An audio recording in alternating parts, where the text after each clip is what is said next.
authors, got a suck list? You know, those repetitive soul-sucking tasks that eat up your time? Well, it's time to kick them to the curb. I write an email newsletter every week called Author Automations, and I'll help you zap those tasks into automations you can set and forget. We're talking easy, no-code tools like Zapier and Make.com to streamline your workflows and give you more time to write. So if you're ready to ditch your suck list, subscribe to Author Automations at authorautomations.com, and let's get you back to the good stuff, writing.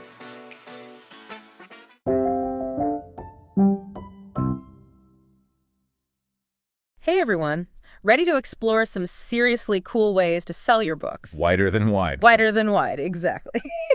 So today we're taking a deep dive into some advice from Kevin McLaughlin. Oh, his Writer's Digest article. Yeah, that's the one. And he had some really interesting points about crowdfunding and then a couple of other books that we're going to pull from as well. But basically we're going to explore like three main things: crowdfunding, subscription platforms, and then direct sales.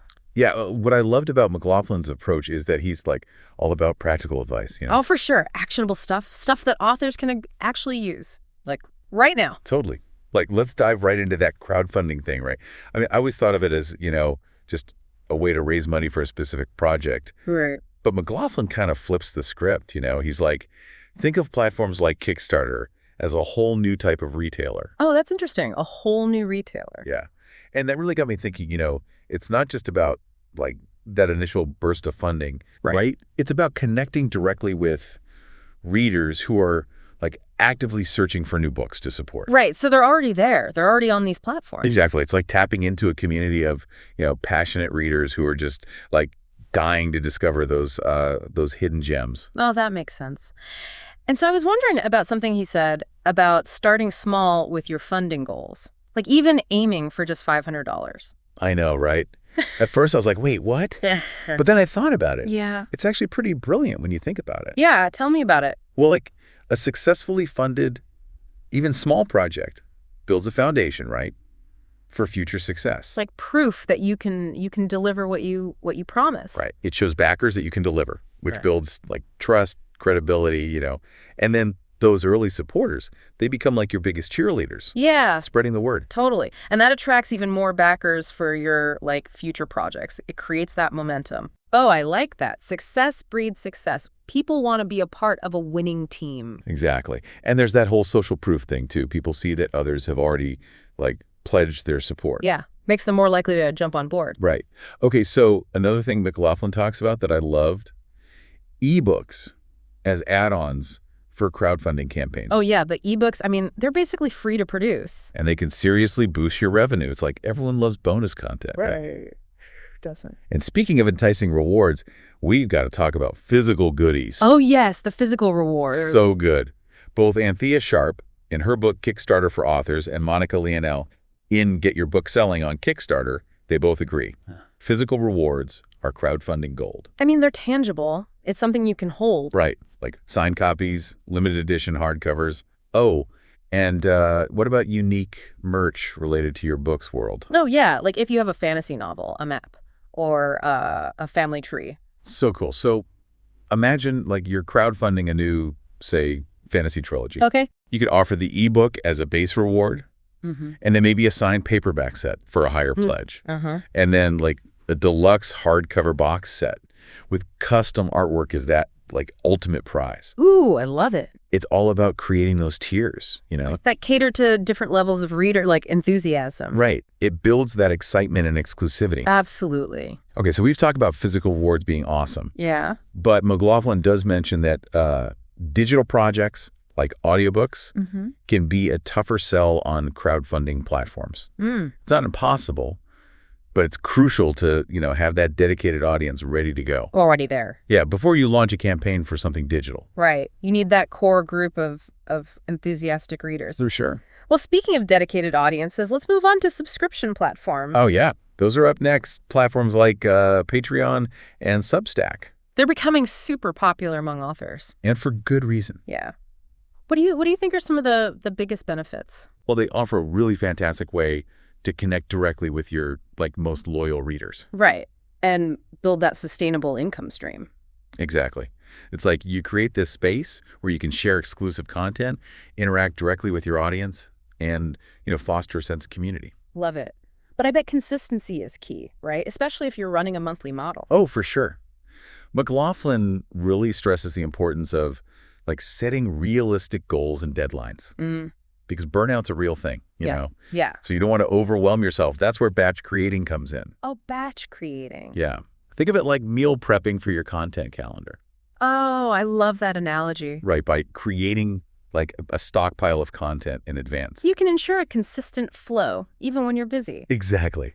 Okay, so here's another tactic I thought was super clever. Yeah. Offering ebooks as sign-up bonuses for your subscription platform. Oh, that's smart. It's like a lead magnet for your email list, but you're attracting paying subscribers instead of just email addresses. Right. You could offer a free ebook, create a subscriber exclusive library of your backlist titles. Or even early access to new releases. Ooh, I like that. Yeah. And McLaughlin actually describes this fascinating approach that some authors are using called the subscription to free to published workflow. Okay, that sounds interesting. Subscription to free to publish. Yeah. Basically, you're leveraging multiple platforms to reach different audiences and maximize your earning potential. Okay. So imagine a multi-stage rocket, right? For your book launch.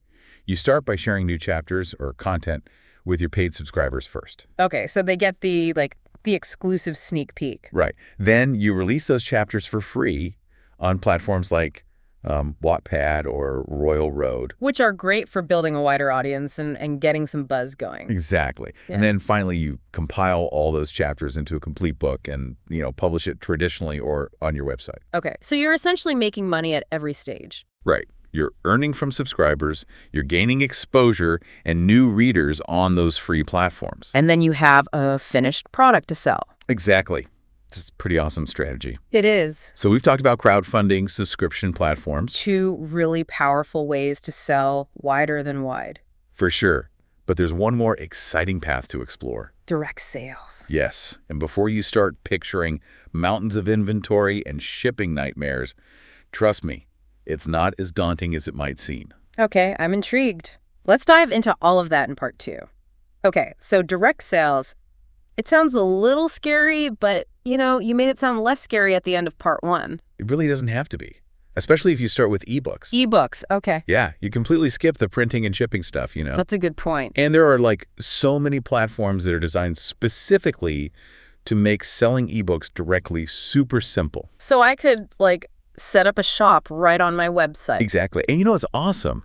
If you publish wide, you can actually make way more money per sale when you sell direct. Oh, how so? Instead of that, usual 70% royalty split from retailers. Yeah. You could be making 90% or even 95% of the sale price. Wow. Okay, so ebooks, direct sales, that makes sense. But what about print books? Those seem way more complicated. They are a little bit more involved, yeah. Yeah. But McLaughlin mentions 2 services that make it pretty manageable, actually. Okay, which ones? Book Vault and Lulu. Have you heard of those? I've heard of Lulu. Yeah.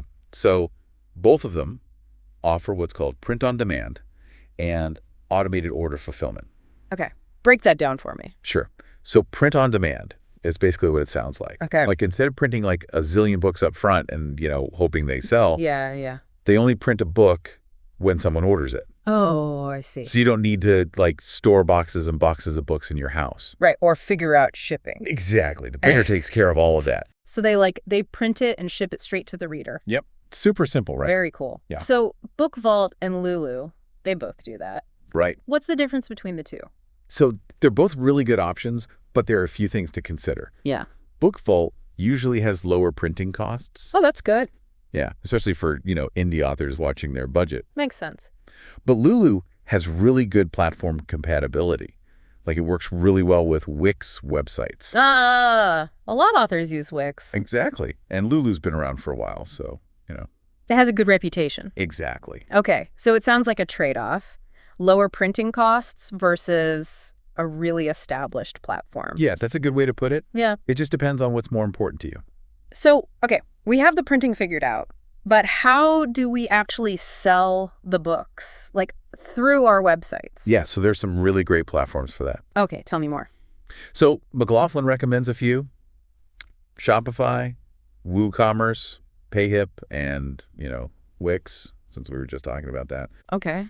And they all integrate really well with Bookvault and Lulu. Oh, okay. So Yeah. they automate everything. Yeah. So like someone goes to your website, they buy a book, and the order goes straight to Bookvault or Lulu, and they take care of the rest. That's so efficient. But what if I want to, sell signed copies or have more of a personal connection with the reader? Yeah.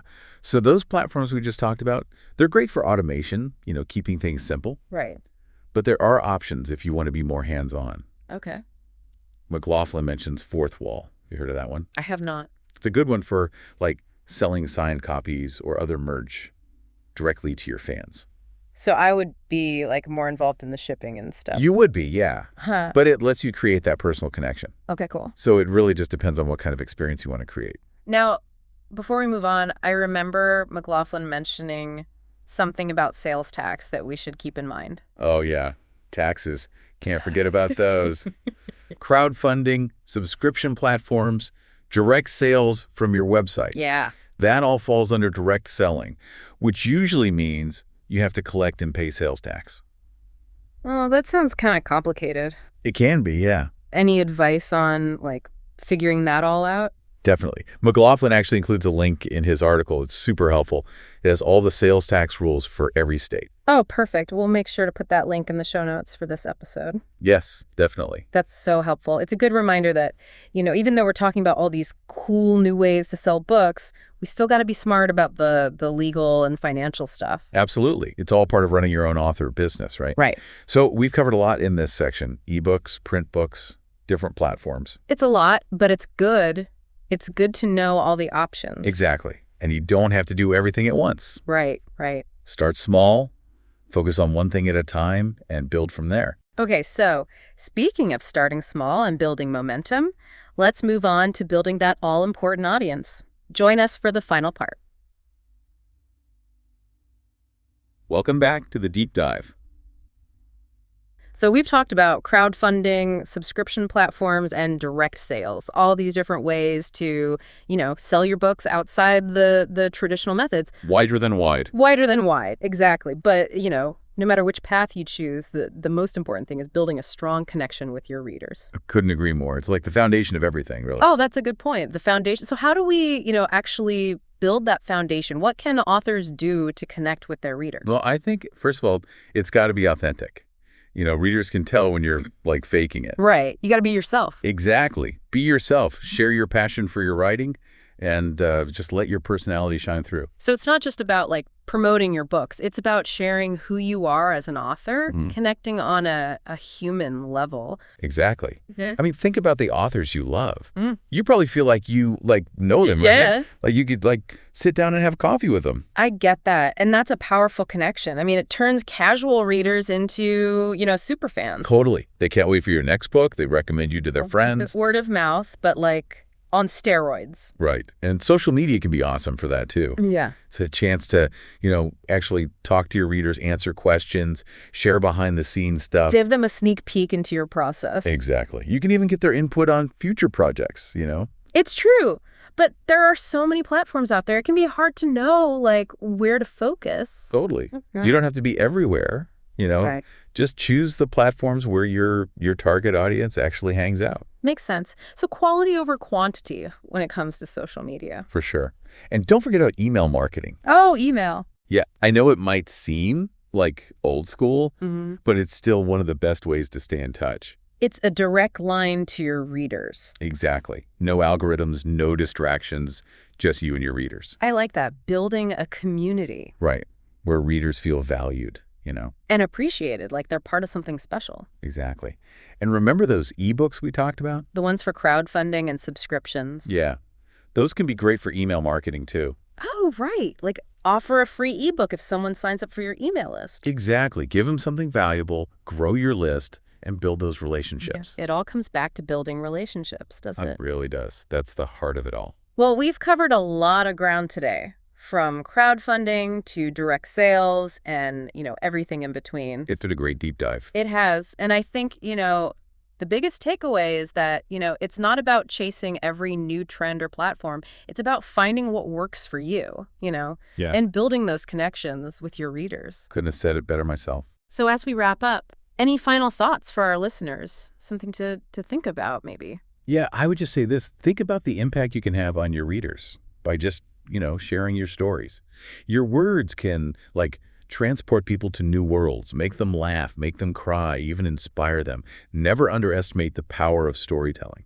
That's a beautiful thought. And on that note, thanks for joining us on this deep dive into selling wider than wide. It's been a pleasure. Happy writing, everyone.